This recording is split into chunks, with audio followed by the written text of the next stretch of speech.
Hi hello నమస్తే welcome to Anantha TV.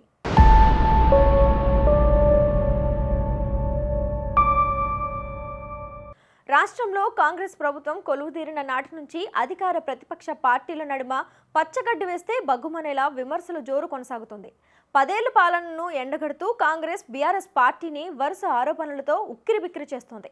మరోవైపు fake హామీలతో హస్తం పార్టీ రాష్ట్రంలో అధికారంలోకి వచ్చిందని బీఆర్ఎస్ ఆరోపణలు గుప్పిస్తోంది.